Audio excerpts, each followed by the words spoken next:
and gentlemen, there's no better way to get up in the morning than to get up with Garret.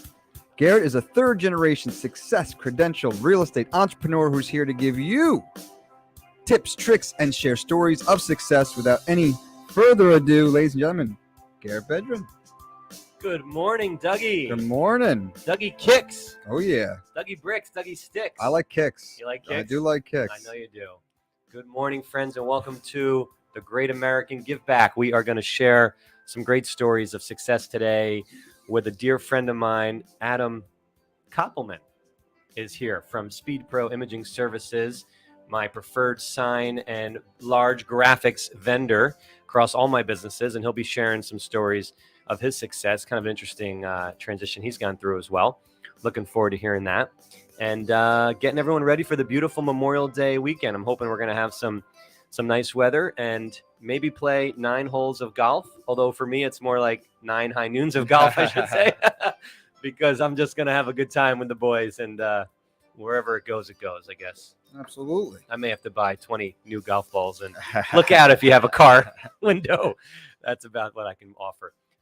Yeah, Dougie, so I know we love talking about Jordans. Oh, yeah. So I can't help but show off a new pair of fresh kicks we got here. Very nice. What do you think? These are the Jordan Rebellion OG Jordan 1s, right? So Yeah. they've got a little bit of graffiti here all over them. And then we've got the red X on the back. Wow. And I think the thought process here with the Rebellion is that they're doing some things. So Jordan's been, he had some banned colorways and things, I guess, during the Slam Dunk and during some of the early years. Yeah. And so they're trying to honor that with the X.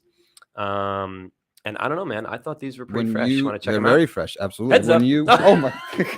Live TV. It's live. Switching over here. Literally through it. There it is. Thrown at my face. So what happened was when you were the home team, you had to wear white. Okay. And your sneakers had to match. Gotcha. So Jordan, and I think red, you couldn't have a third color. You couldn't have a third color. So he wore the black and red ones with his home jersey, the white, and he was getting fined like $6,000 a game. That's a lot of money back then. Yeah. Right. These are pretty. Are those baller. fresh? These are pretty fresh.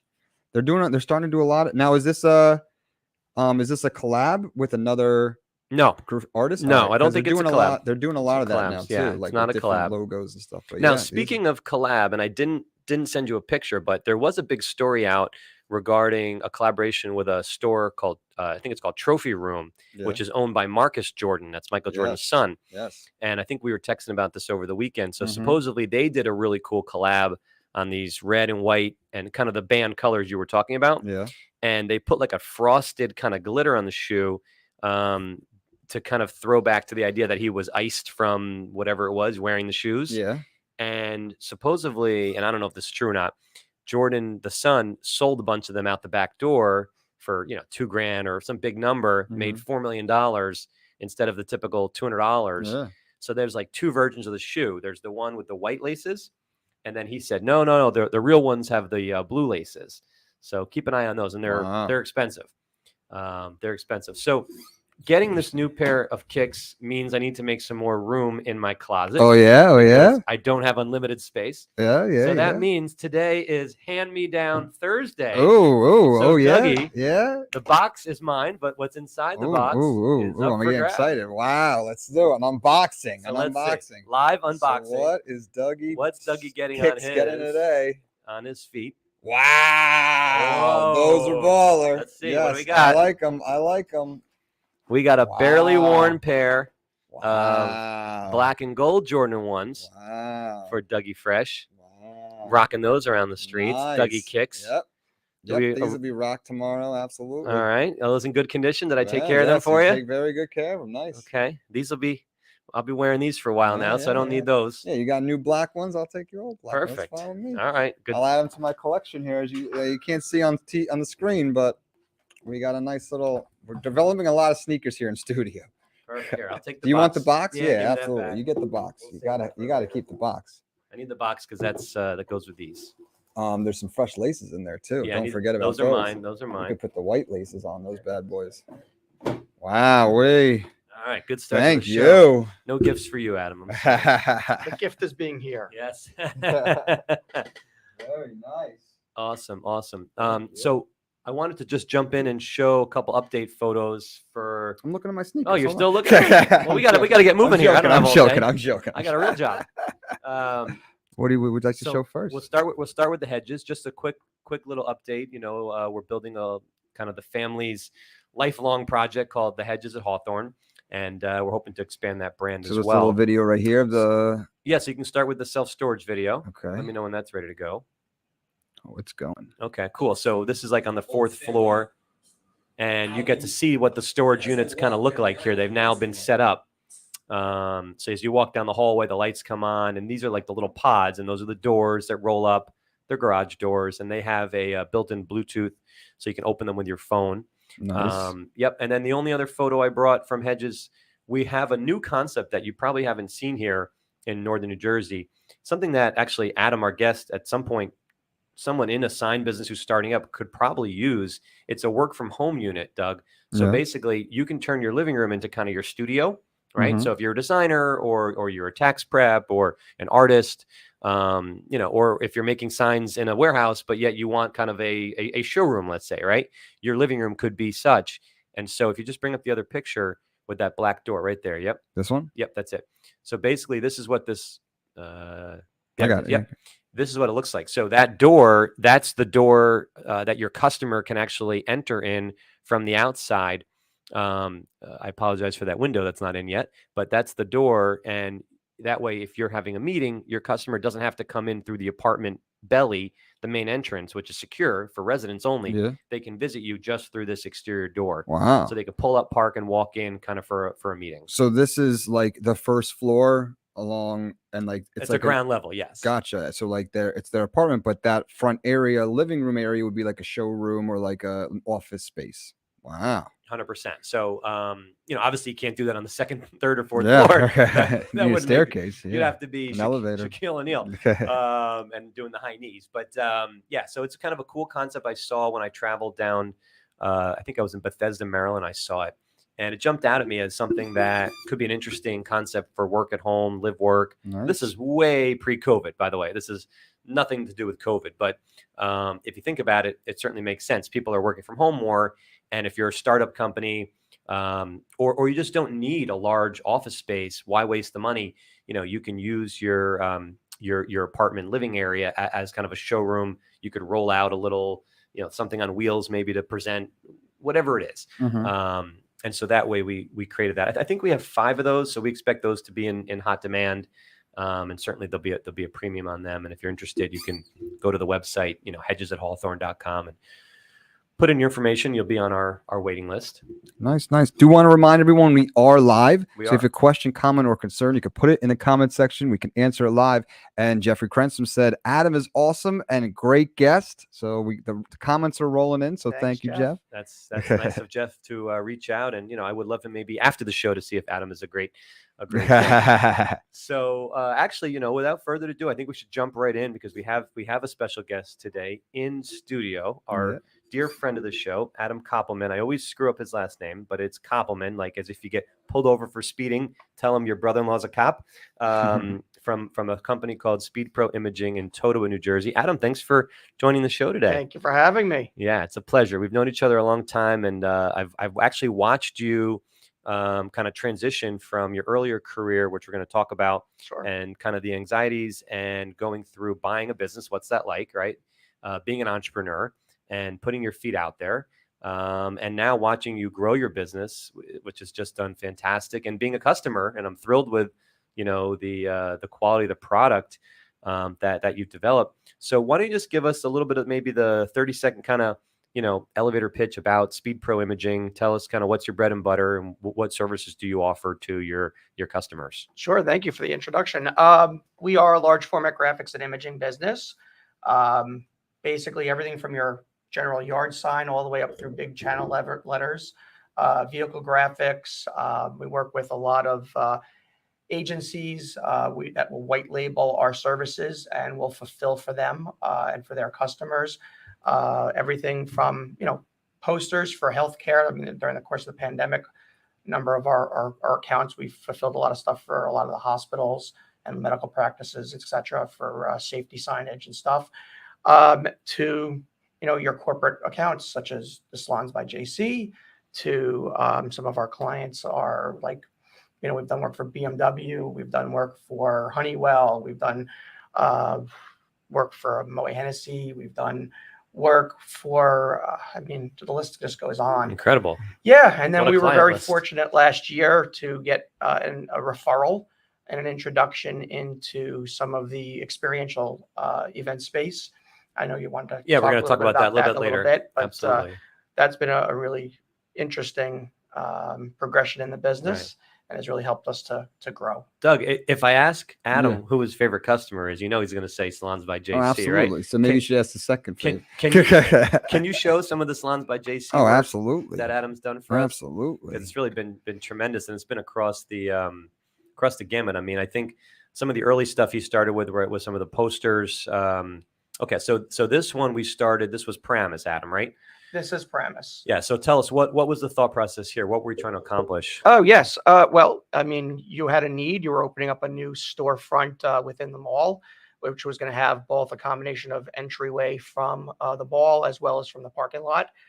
During the phase of construction, it's obviously very standard for a mall to put up one of the barrier walls to, not have anybody see what's going on inside. It was an opportunity for you to promote the business, and working with you and your design team, we put up this big wall mural that was able to promote the benefits of the salon suites, the fact that they were during the pandemic, that they were social distance ready, which is obviously a very key element and very important. It was just a fun, great project. I think it was maybe about 13, 14 feet high, and really big. Yeah, I think we were like 20 something feet long. Yeah, those are really big. I have some photos somewhere of Michael and I standing there. They're big. Yeah, and it was a challenge because we've never done a multi-storefront kind of development, and we needed to obviously protect the kind of the entrance there and keep the dust out, of course. So that's a real construction barricade, which is not so pretty, by the way. And so kind of the challenge was, how do we protect the construction dust from going to the mall? You have to have a traditional construction barricade, but it didn't want to look bad. We wanted to promote what we were doing and get excitement for kind of what's coming, and of course market the brand. And Adam had a great idea. It's kind of hard to see, but at the bottom you have these little arrows and kind of the hand waving, and we had, what do you call them, the little tags, the QR code? it was a comparable technology to the QR codes. Right. Forget what you called it. It was an NFC reader. NFC reader, yeah. Yeah, so those were tell us about that. Yeah, those little chips about the size of a quarter were embedded underneath the graphic, enabling the user to, swipe their phone rather than have to open up a reader app or take a picture to open up a QR code. Right. And as long as their phone was within a certain proximity of that tag, it would open up and do different things. So you had ones that would go to like your social media websites, or there was one that would pre-populate a text message to send you a message for someone who may have interest You're in interested Salon Suite. in opening up. So there were different things that they could do. And are those easy to do? Is that something that you can, it's not so expensive for you to change the address, or if a customer wants to change the marketing? Yeah, no, the technology is really relatively inexpensive. You can lock the chips so they can't be reprogrammed. Got it. But you can reprogram them if necessary. And it's really a matter of the content that it's being driven to, right? So a lot of customers, we were working not just with your scenario, but restaurants early on in the pandemic while they were still open, but people were not using printed menus. This was a great opportunity for them to go to a digital platform, have the chip at the table, swipe it, open up a digital menu. When they were having supply chain issues, maybe they didn't have enough of that steak, or they didn't have enough of this particular item, they could very easily go to their computer, instantaneously change what the menu looks like, and the next person who swipes sees a brand new menu, and not have that consumer frustration of ordering something that's not existent. So a lot of Go ahead, Dougie. What do you yes, have you heard of this? Yes, this is great stuff. In fact, I used to have a business card. Yeah. As a digital business card. You wave it in front of someone's phone. It gives them it pops up, says click here, takes them right to this thing. Now, the only thing I didn't like about that one, I won't even mention their company because this is what I didn't like about it. You do it, and it's like your information, but it's covered in their logos, and you can't remove their logos and stuff, right? So like it was just cheap. It was cheap to do and Yeah. whatever, but it's covering their logo. So I'm not even going to say their name. Not going to Don't apologize. say it. But my question is, can you do something comparable like a business card, and then I can customize where that link takes them to and like the way it looks and everything? There are companies that do that. Okay. Our technology is really, we'd have to embed it under a graphic or under some sort of a sign. I don't have the, first of all, I don't do business cards, but you know, it would have to be implanted somehow inside the physical card.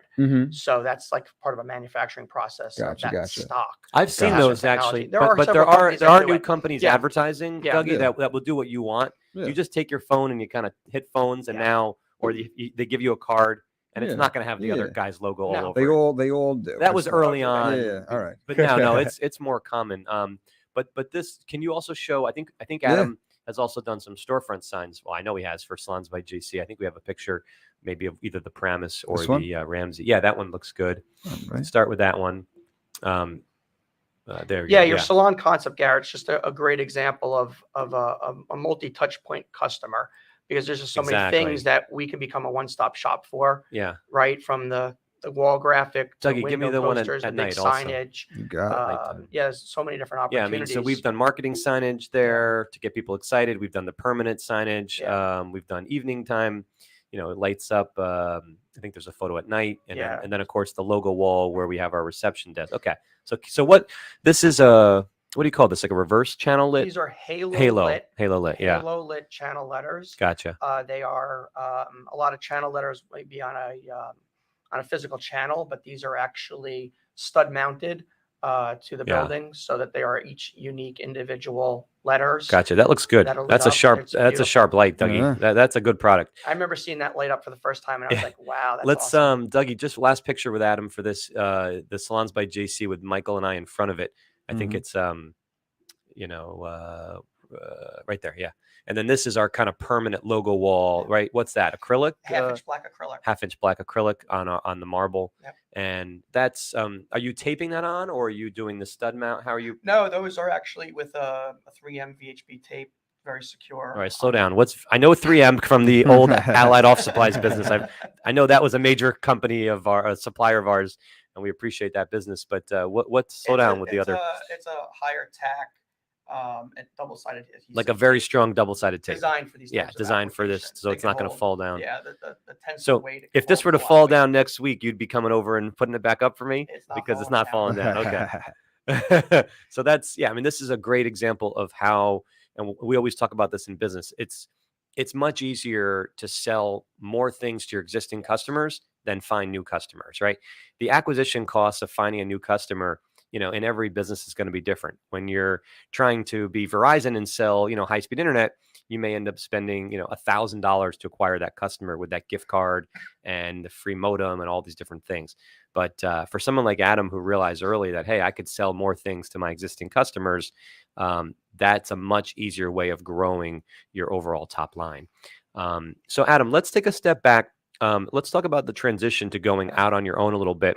When I first met you, I don't know now, 5-10 years ago, whatever it was, when we first moved to the area, I think you were in the barter business, you were telling me, and I don't have a full understanding of this, and it's kind of hard to understand. I remember a lot of talk, you and I, about gift cards and different things. So you got to explain this to me. Let's start with, what the hell were you doing? Sure. What was that business? And then take me to, what was the catalyst, and where was the fire in the belly? What happened where you said, you know what, this is not going to be for me anymore. I need to take a step and go on my own. But bring us back to the barter. Sure. I wish it was I made that decision. Unfortunately, it was made for me. I was a corporate downsize. But no, the barter industry was really good to me for many years. I actually loved it so much because it was very entrepreneurial. We got to structure all sorts of unique relationships with both Fortune 100, Fortune 500 corporations, as well as media suppliers and different types of vendors for different goods and services. And we were able to connect those two different partners and together through a transaction or a series of transactions that would take a corporate client's underperforming assets, something that they had on their books at one value, and unfortunately the market said it was down here. And that gap may have represented a significant financial loss on their P&L. And through the corporate trading company's platform, we were able to actually purchase that asset at up to its full wholesale or book value in the form of what they call a trade credit. And that credit was more or less, think of it like a big gift card to the active or the barter company store to use for a portion of payment for other goods and services. One of the biggest being marketing and advertising. The company I was working for was doing in excess of $1 billion a year in marketing and advertising spend on behalf of their corporate clients. And, let's say you were a customer that had $1 million worth of soap tablets. Okay. That for whatever reason, Not moving. Right. Package change, any reason it could be. And maybe they could liquidate it for, $150,000, $200,000. Okay. Take a big loss on their books if they wanted to. Sure. But we would be able to say, no, we'll purchase that for the $1 million. Give you that credit, and then you'll use that to pay for a portion of your advertising campaign. To buy other stuff that you have. So they would work with their ad agency. The ad agency for the client would still develop their marketing plan, this TV campaign, this out-of-home campaign, this digital marketing campaign, whatever it was going to be, and would say, these are the commercial terms that the client would have. This is what it would cost them to execute these metrics.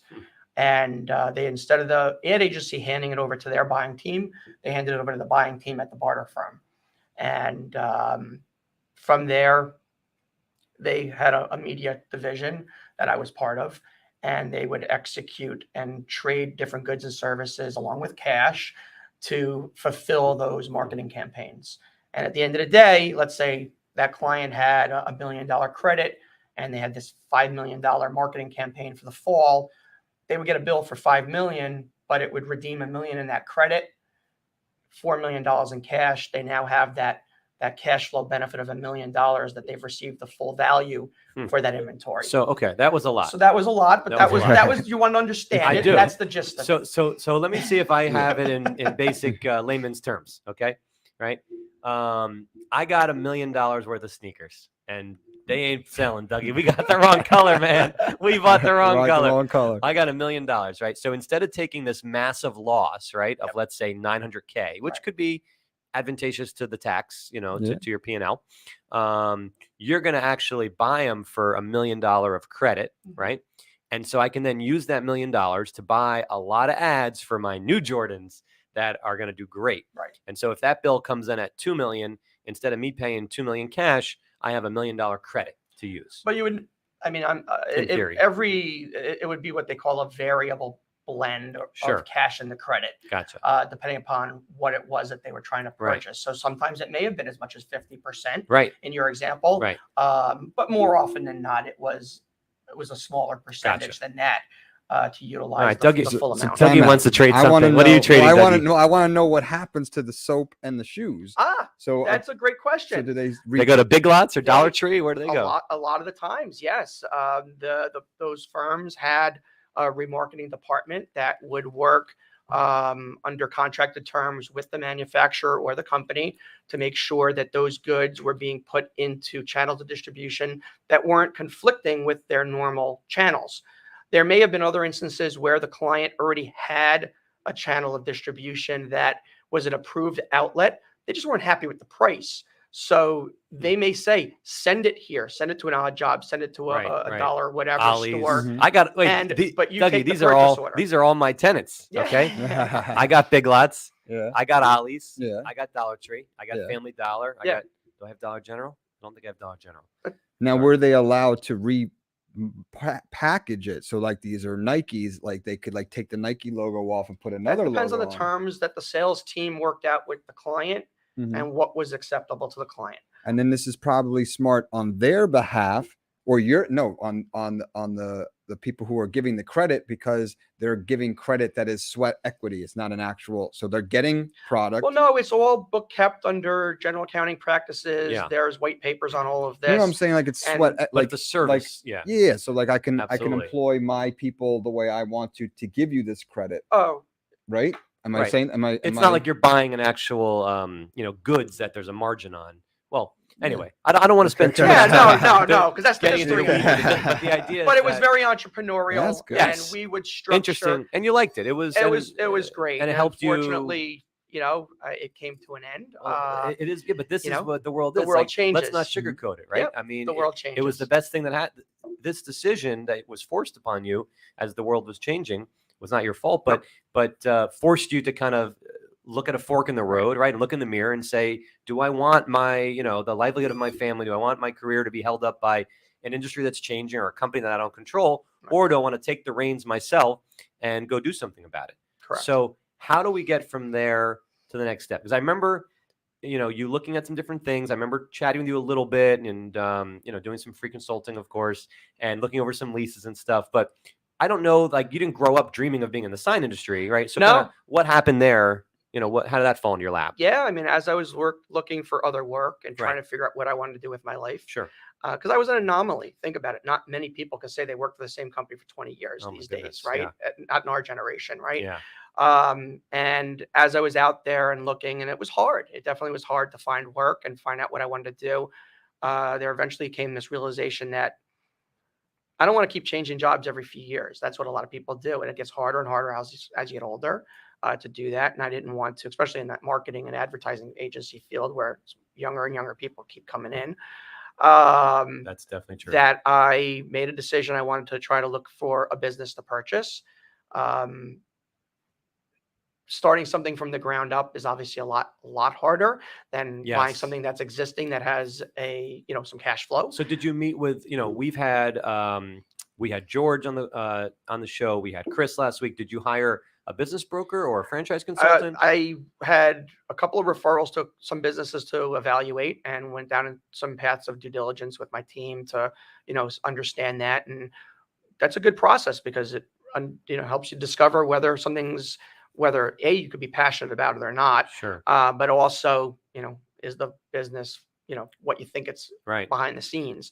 There was one that had fallen apart and walked away from. And yes, I had gotten connected with a franchise broker. I wasn't necessarily looking for a franchise, Right. but it did represent an interesting opportunity for someone changing career paths, someone not knowing enough about a particular industry to truly learn and be handed a model and have that support of a network that can, work with you. And to this day, we have a very, very tight network of owners who continuously are helping each other on a daily basis with questions of how to handle projects, what kind of material selections to use to best accomplish the client's goals for a project. So there's those resources that are just invaluable. I think that you that's get. one of the best things, Adam, about being part of a franchise Yeah. that people don't talk about enough. Obviously, when you join a franchise like Speed Pro or Salons by JC or any other great brands out there, you've got this great corporate setup in the manual and kind of the terms and conditions and just things that they've done for years, right? Yep. But what they don't talk about enough is that I'm in a private Facebook group with every other franchisee, Mhm. and you obviously have a network of franchisees. And these are cheerleaders, right? These are people that are not really competing with you because you're not in the same markets, you're not going after the same customers, but yet the better each person does, kind of the whole brand elevates, Yes. right? Because they may see referrals or see Instagram. I mean, everything. The world is so flat that it's easy to see your work. Right. So I love supporting my existing Salons by JC franchisees. I appreciate when they support me and I have questions on, how did you handle this situation that came up? Mhm. I've never seen this before. And I think nowadays in kind of Web 2.0 and 3.0, being able to be connected so quickly, I think that's a major advantage in buying into a franchise versus starting something from the ground up. You agree? Oh, absolutely. And, one of the nice things about the Speed Pro network, and when I was doing my due diligence, the location I had purchased was not a higher performing location, which made it obviously more affordable for me to get that entry into it. And why do you think so? Why do you think it was underperforming at the time or not Well, hitting certain? I had my own suspicions, but through the due diligence process and going through validation calls and having the opportunity to talk to other owners and see where they fell into the FDD, the financial disclosure documents that the franchisees receive, or prospective franchisees, I should say, receive from the franchisor, it became really clear the growth of what the business could be. Gives you a really nice roadmap of what to aspire towards and how to get there. So that's interesting. Let's pause for a second. So, Dougie, when you're buying a franchise, right? It's not just you sign on the dotted line and here's the keys to McDonald's. It doesn't work that way. Okay. First of all, they've got to underwrite you, right? They want to make sure you have a certain liquid, reserves, certain net worth. They want you to be of a certain accreditation, I guess would be the right word, because they're partnering with you, right? They're giving that precious brand that they've babied, that they've delivered, that they've developed, that they've nurtured over the years, and they don't want to just give that to anyone. Like, I'm sorry, this is not, Juliet playing softball. It's your turn up. Like, this is not. It's not. Everyone gets a shot here. I'm just telling you. No participation trophies? No, there's no. Man, if you ever give me one of those, that's going right in the flame, right in the fire. So, because there's probably a lot of rules too. Like of course, there's brand. Like I was, did stuff with the YMCA, and like I couldn't have the logo on a video with the certain color schemes. Exactly. Like so that. there's certain brand restrictions and brand manuals, all that stuff. But when you go through kind of the due diligence, now when you're reviewing them, you're going through this massive document. I mean, it could be hundreds of pages long, right? And Adam, I can assure you, read every word on every line. Okay. I can assure you. Okay. As I know Adam personally, and that's how he does things. And that's one of his secret sauces as well, being extremely thorough.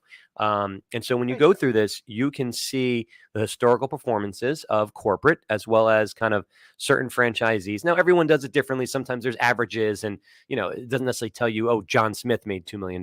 It's, the Northeast region out of these eight. We had quartile. Exactly. Yeah. So it protects you a little bit, but certainly, and it gives you the ability to call these people and have validation so you can really ask those hard questions like, what was it like your first 3 months? Did you make money after a year? Things like that, that maybe corporate can't necessarily represent about somebody specifically, but that franchisee can. So, like anything in life, you got to do your due diligence, you got to do your homework. And the FDD is that kind of publicly shared document, kind of like an offering statement. If you're buying a condo, it's like, it's the legal thing that you're certifying from the franchisor to the franchisee. Here's how we've done in the past.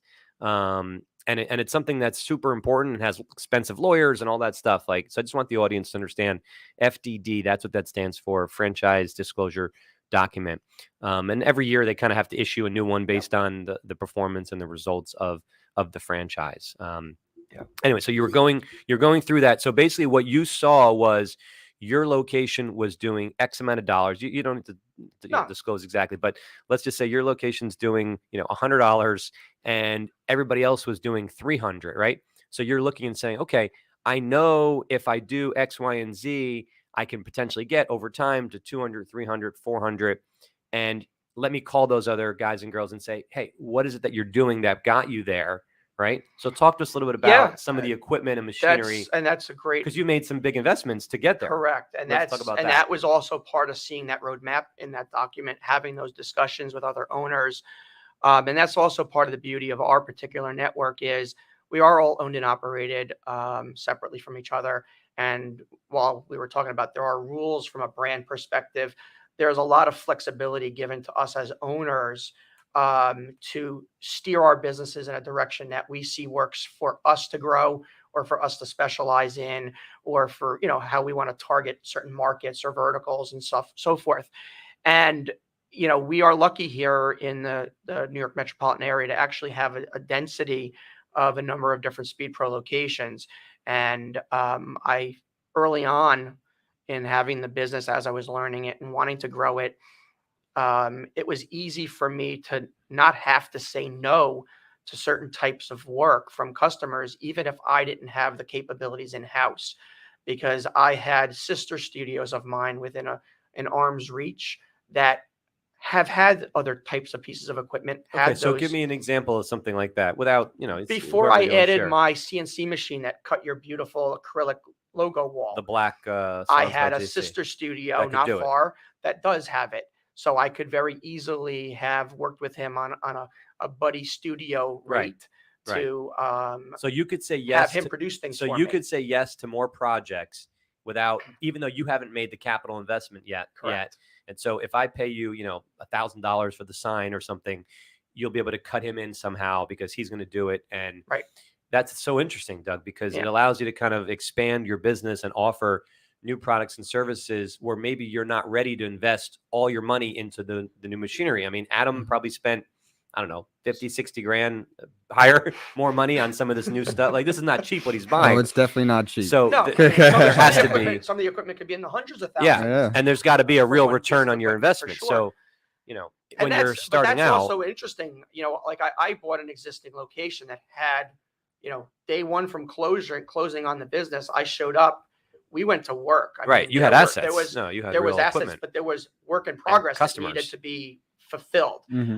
Versus, you know, with when you sign your new franchise agreement, if it was a new location, Yeah, you have to incubate it all. they Sure. actually partner you up with a buddy studio, Oh, and you can actually start to sell. oh, what a great idea! Okay, before you have your place even built out, and Incredible. that studio will do Everybody fulfillment wins for you. Everybody Wow. wins. So you can start to build up your base of business, start to bring in cash flow before you even have your doors fully open, which is really pretty What cool. a great idea! Yeah. That is, you know, we've never talked about that. I Yeah. don't know, and I don't know if you did that or didn't do that a little bit, but Well, mean, I didn't have to. you didn't 'Cause I really had have to. You existing kind of, machines, but I did it in the sense that I wasn't saying no to business. You There didn't were say no. things I was farming out, for better words, to other locations to help me fulfill.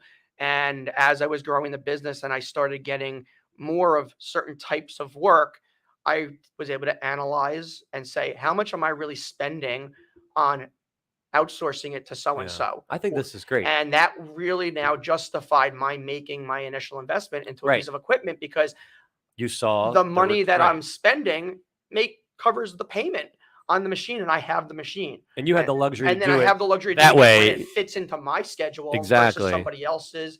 And, you know, it created other efficiencies that got us into other pieces of business. So yeah. That's awesome. See, I don't like the term "fake it till you make it," Dougie, but this is different. He basically leveraged his existing network, right, to utilize equipment that maybe, you know, he wasn't ready to make the investment on. It wasn't proven yet.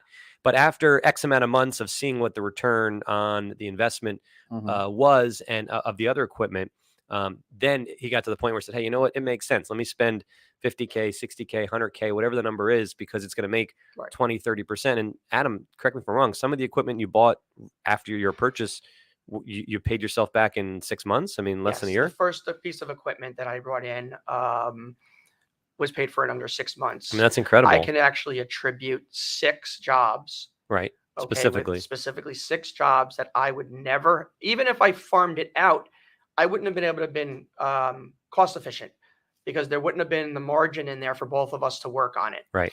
And I can attribute the very first one was 16,000 pieces. Oh my God. Okay. Yeah. It was, 8,000 6x6 pieces and 8,000 4x4. Oh my God. How could somebody do a job that big, Adam? We would never have been able to do it manually. It would never have been uniform and even and you know, never perfect. You know, look the quality that the client needed. And it was a very big, notable brand that needed that. And if I had to share it with someone else, and this was being put out to bid to multiple parties, I can with confidence say, you know, that bid would never have gone and won the opportunity. So, I mean, that particular first job, you know, and then there were others, and then there's just the renewal of reorders from those customers as well. So yeah, making those investments, it was, you know, a strategic move early on in the pandemic. Absolutely. Part of it was not just, you know, the analyzing what I've been doing, but also knowing that I was going to need those capabilities to pivot during the pandemic. And Adam, how do you finance something like this? You know, without spilling anything that you don't want to, but you know, do you go to a local bank to buy the business? Do you go to a kind of asset-based lender to get the $100,000 machine? I mean, it's all different options. Yeah. There are some financing companies. There are some, you know, suppliers that, you know, can give you those types of terms as well. Right. Other times you just write a check and you Gotcha. buy it. You know, but that depends upon, you know, what your cash flow is and if you can afford to do it and if it makes sense to you to do that. But yeah, no, thankfully I was in a position to acquire the piece of equipment, and you know, that's awesome. And I have to call my friends at Valley Bank. I appreciate everybody at Valley Bank for helping us develop our Salons by JC, and you know, helping so many women and minorities own their own business. Doug, can you Yeah. bring up Adam's website? Oh, thank you. I know he's got a great Absolutely. website. I want to explore a little bit. I want to talk about Absolutely. some of the incredible immersive experiences and projects Sure. that Adam has taken on. I mean, he's got customers from all over, like you said, all the big hospital systems, car companies. He's done some Apple TV Yeah. wraps for TV shows, Yeah. but there's two in particular. And we also work with your local mom and pop businesses too. the I don't Pizza wanna, Man. no, honestly, no, truly. It's, that's the foundation of any community is your local businesses. And we are a local small business. You and are. we help our local small Yeah. business owners out for sure. And it's great to have some of these large marquee projects So under let's our look belt. at the If you go to Van the Gogh. featured, actually, if you go to Yeah, the go featured ahead. projects page, At the top? if you just move over on the, and you just scroll up to the top, there should be featured projects. Nice. Okay. So if you let's pull see. up the Van Gogh immersive experience, from New York. So So literally, talk about what this is. Back up a literally little bit. a year ago. A year ago today, you A got the year call. ago today, it was today's Thursday, but calendar-wise, it was a year ago today. It was Like a I said, he's Wednesday. very thorough. He knows the exact day it was a year ago. Well, The this was a client called game him. changer for my business. So It let's- was a referral I received. Thank And you. We love referrals. Yeah, and I am grateful to that. Had the opportunity to bid on turning around very quickly the full exterior window graphics that you see there in the pictures for the Van Gogh exhibit. The initial install was just the 4 lower bays and the 1 entryway with the uppers. So this is an exterior glass window of a These are- fancy New York City building, This right? is Brookfield Place. Oh, down in the Brookfield. financial district. That's my landlord, Yeah. Brookfield. Yeah. And yeah, so we did the Van Gogh exterior. Wow, that's beautiful. And Then, yeah, but and what's then the exhibit? It's a you this walk was inside. an emergent. We didn't do anything on the You didn't inside do for the this inside. one. Okay. We just did the exterior graphics, but it was the Van Gogh immersive experience. It was a lot of pieces that were not what's the word, not true artifacts, not true Van Gogh art, Sure. but it was his art being portrayed and In different ways. displayed on these those big tremendous video monitors. screens, and you Yeah. get inside and you That's and cool. you see it. It was amazing. Yeah. And there's a lot of different history panels and other things within the exhibit that they've curated and put together to give you this whole Cool. tour And through these there. travel the whole country, right? Or different there's parts? different ones across the country, different setups, yes, that they've done. And there were a couple of different exhibitors, interestingly enough, Interesting. across the country doing it.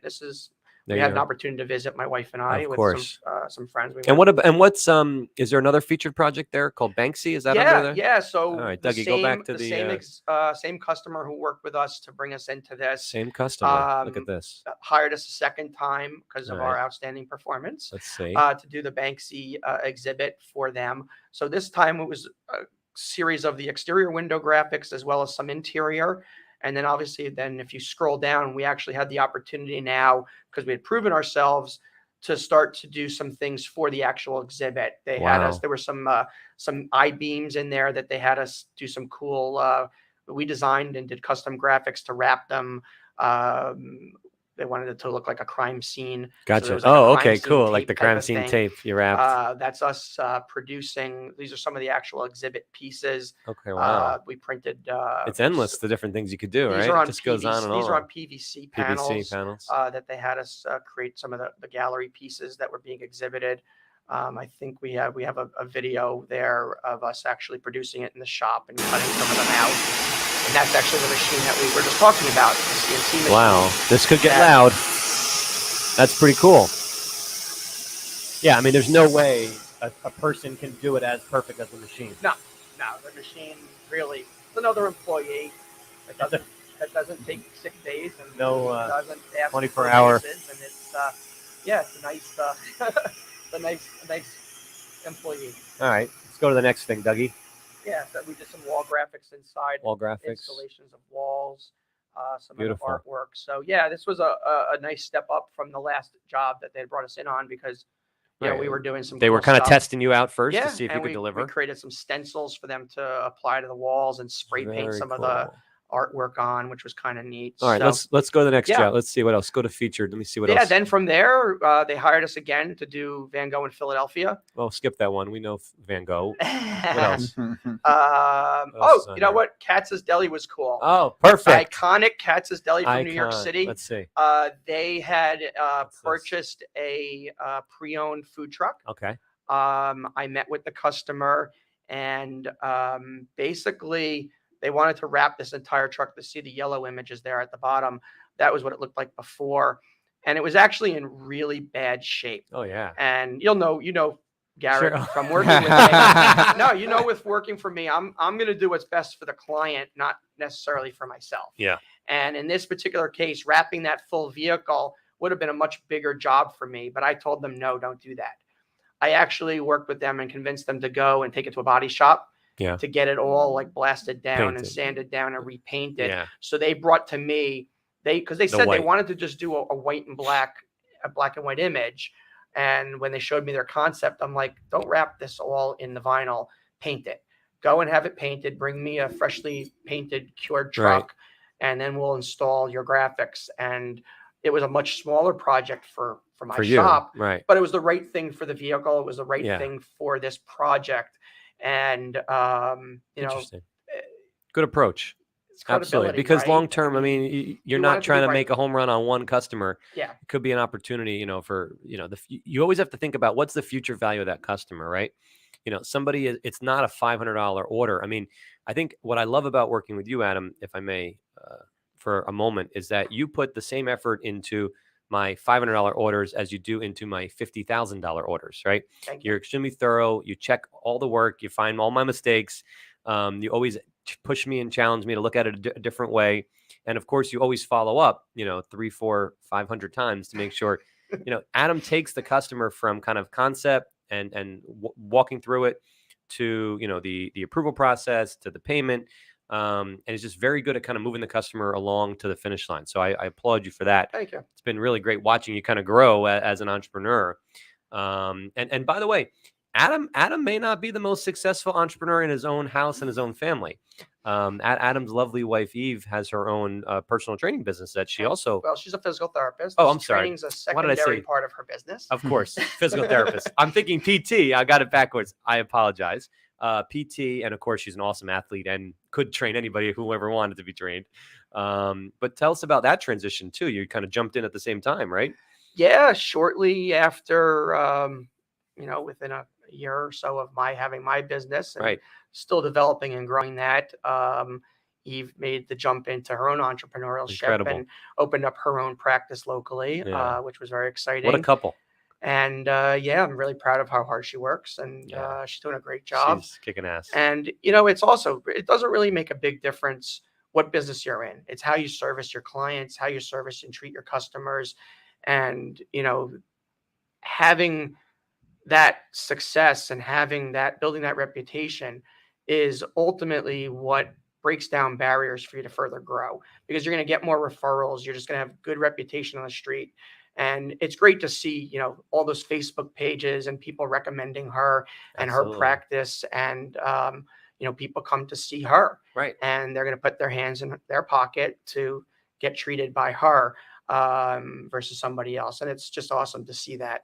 And yeah, so I mean, awesome. Having that breaks those barriers. And that's why I was saying it was a big, you know, transition to Van Gogh for my business. Sure. It's not just that it was a cool project, but it just breaks down and adds credibility. I had a gentleman call me he called me soliciting, looked me up online, and he had a 2-story office building in Nutley, New Jersey. And he was all concerned about our ability to put window graphics on the second floor windows.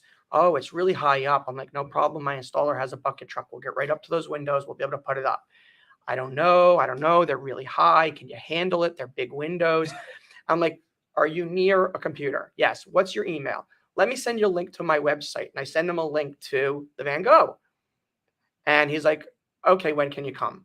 So it's just like done. Just having these projects or having people post about your success or how good you've treated them, whether it's my business, my wife's business, or even in your business. I mean, you have salon owners who are going to provide testimonials that are going to help you fill other salon suites with other tenants and other stylists and stuff. So, you know, that's a philosophy of mine, is just do right by your customers. And I appreciate your acknowledging the follow-up and and all of that effort. That means a lot. Thank you. Absolutely. But yeah, just doing that just really has Awesome. helped So Adam, trigger growth. what's a great way? We have some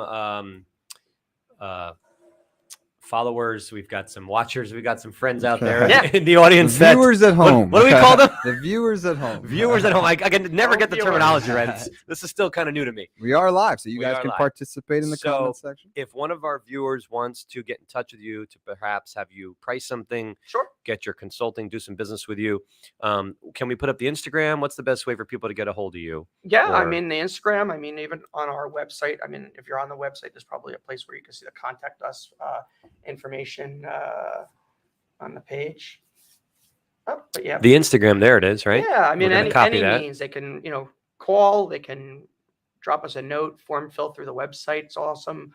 Let's see it, Find Dougie. us online. Make it happen right here, Dougie. Yeah, Boom. thank you. Speed. Perfect. Now it is a mouthful. Speed Pro Imaging Services Group, Yep. and there's a cute little dog. There's like a little Dalmatian. Unfortunately, they've retired. Oh, His name was Hugh. Hugh. Like The color. colors, right? Okay. They have retired him. He's no longer part of the brand. Yeah. But yes, we still have a few things around the office with Hugh, but he's been retired. Yes. Gotcha. So, Adam, are you willing to go to our lightning round? Because that's the The final lightning part. round. Yes, we have Sure. a I little can lightning try. round before we get you out of here Okay. and wrap up today. We're going to put you in our lightning round. It's a series of questions that every guest of the Get Up with Garrett show Okay, has to we could experience. Mhm. And you have to be a little short-winded, not long-winded with Okay. these. It's kind of the first thing that pops in your head. Don't overthink it. Right? Okay. Mhm. Okay. No worst case scenario here. Okay. Everything's fine. Are you ready, Dougie? I'm ready. Let's get the music going. Adam, what's a good business book you'd recommend to one of our up-and-coming entrepreneurs? Or any other book, if you can't think of a business book that you recommend. I don't read too many business books. I have to be honest. Okay, not a reader. We'll skip it. Okay. I love to travel, and I want to go to outer space one day if my wife will let me. So if you come with me, who are we going to go with? Is it going to be Elon Musk, Jeff Bezos, or Richard Branson? Now we're going with Branson. You trust Branson the most? Yeah. Okay. I love those vanity plates on the car. I'm always posting them, and sometimes you'll send them to me.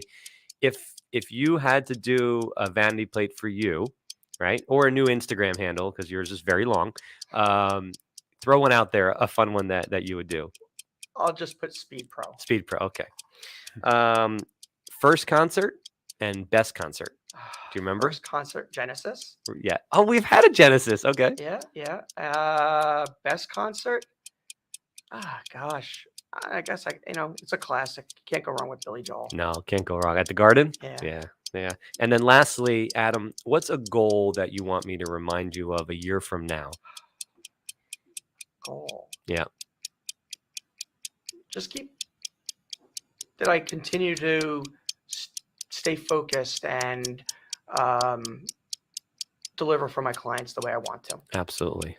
That's awesome. Yeah. That's it. Ding, ding, ding. He survived the Nice, he lightning round. survived, he Okay. survived. That was interesting. I need to Okay. get him a couple books. I think I'm going to have to look through a book as I just have like a couple. I give haven't Dougie my opened them up. sneakers. I got to find a book for Adam I have a to couple, but I haven't read them. get going I'm with. bad with that. There's always, you could always say Rich Dad Poor Dad. That's like the classic I real estate know. book. I didn't Everyone want it to throws sound that like out. Cliche. That's an easy one. That's always a good backup plan. And I have a lot of funny stories I could share with Adam another time. Are you into sneakers? You're not really. I mean, I know you're into shirts and you got some cool little Psycho Bunny, right? Yeah. You like those big Robert Graham color shirts. I've seen you wear some of those at the dinner with us. Anyway, but this was fun, and I appreciate you spending for time having with me. us. And I think we've all learned a lot today. Not only has Adam taken some risks in kind of going through a transition and going out on his own, but he's also really talked a lot today about understanding the future value of your customer, not looking for the home runs, add up to home runs later. Mhm. And so by focusing with the same amount of effort on small customers that he can grow and develop, that can become really long-term relationships. And I mean, the proof's in the pudding. I'm a long-term customer, and we give you lots of different types of businesses, right? Lots of different businesses, and I mean, honestly, people, hopefully you're listening and paying attention to things Garrett puts out there, because I will compliment you now. No, if I may, not There's required. I grabbed a little nugget from one of your shows about going from A to Z, going from A to B, B to C, C to D. That resonated with me. Okay. And it's Appreciate actually that. something that I've now spoken to my team about, and the steps involved with getting from an initial file to finished product. taking those steps, Right. thinking through how are you going to get from here to here.